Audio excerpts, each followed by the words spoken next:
सबसे पहले आप सबको मेरी प्यार भरी नमस्कार। ओशो जी ने कहा कि एल्बर्ट कैमस जो हैं वो कहते हैं the only philosophical problem is whether to commit suicide और नॉट।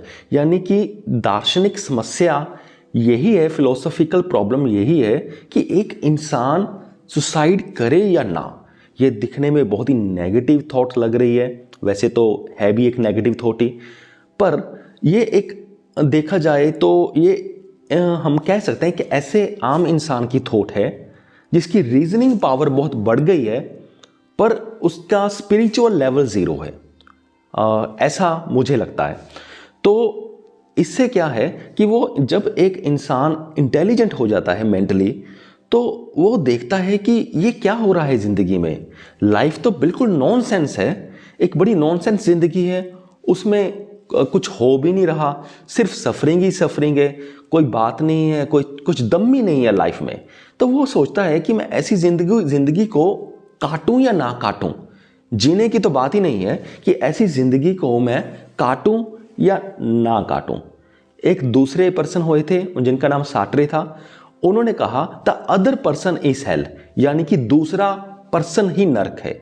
और वो इस बात का मतलब क्या है? इस बात का यह मतलब है कि जब भी हम किसी के पास जाते हैं, चाहे वो लड़का हो, लड़की हो, हमारे फ्रेंड्स हो, पहले कोई भी जब हमें मिलता है वो दूर से हमें बहुत अच्छा लगता है, बहुत ब्यूटीफुल लगता है, बहुत ही प्यारा इंसान लगता है।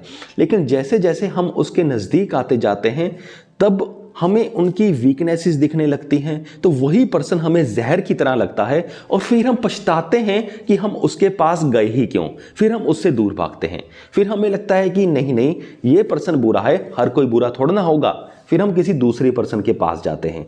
जब हम दूसरे पर्सन के पास जाते हैं, उसके नेगेटिव पॉइंट्स देखते हैं, तो फिर हमें वो पर्सन भी जहर की तरह लगने लगता है। फिर हम कहते हैं कि इससे तो हम अकेले ही बेहतर थे, फिर हम बैक हो जाते हैं। तो यही सार्त्रे कह रहे हैं कि the other person is hello, कि जब भी हमारी लाइफ में कोई दूसरा पर्सन आता है, हम इस उम्मीद से उसको लाते हैं कि हमारी लाइफ अच्छी होगी, पर हो बुरी जाती है। तो इसलिए हम फिर सोचते हैं कि इससे तो अकेले ही अच्छे थे।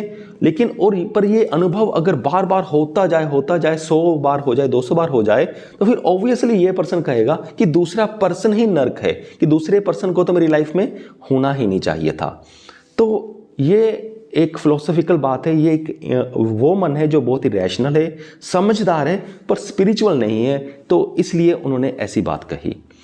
तो यहाँ इस बात से क्या समझ आता है कि इंसान को स्पिरिचुअलिटी की बहुत ज़रूरत है, क्योंकि स्पिरिचुअलिटी ही एक ऐसी नॉलेज है जो इंसान को अकेले खुश रहना सिखाती है।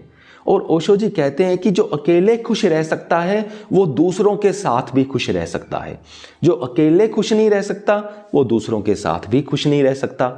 यानी कि जो अकेले खुश रहता है तो उसकी पॉसिबिलिटी बहुत बढ़ जाती है कि वो दूसरों के साथ भी खुश रह सके।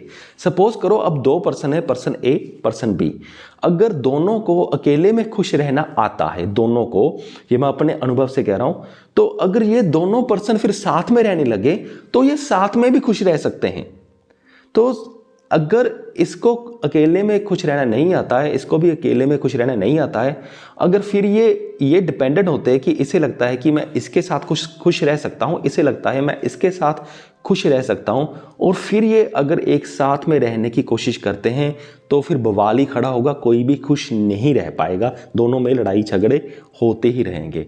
स्पिरिचुअलिटी सबसे बढ़िया ज्ञान है, सबसे अच्छी किताबें स्पिरिचुअलिटी की होती हैं। हमें स्पिरिचुअल बुक्स को ज़रूर पढ़ना चाहिए, खरीदना चाहिए। जो अच्छी बातें लिखते हैं उनका हमें साथ भी देना चाहिए, क्योंकि यही सबसे, मेरे अकॉर्डिंग, सबसे महान विद्या है और यही सबसे महान कर्म हो सकता है कि हम ऐसी विद्या को फैलाएं। मुझे पूरी उम्मीद है कि आप सबको ये वीडियो समझ आ गया होगा। इस वीडियो के डिस्क्रिप्शन बॉक्स में मैं अच्छी स्पिरिचुअल बुक्स के लिंक्स डाल दूंगा और साथ में एक अच्छा ऑडियो प्लेटफॉर्म का नाम और कूपन कोड भी डाल दूंगा, जिसकी मदद से, उस कूपन कोड की मदद से आप उस प्लेटफॉर्म पर सिर्फ 200 रुपये में पूरे साल भर उस प्लेटफॉर्म की ऑडियो बुक्स को पढ़ सकते हो। उस ऑडियो, वहाँ पर बहुत अच्छी ऑडियो बुक्स पड़ी हुई हैं जो आपके लाइफ में काफ़ी काम आएंगी। इन सारी चीज़ों को आप चेक करके देखना ना भूलिएगा। इस वीडियो को देखने के लिए आपका बहुत बहुत धन्यवाद।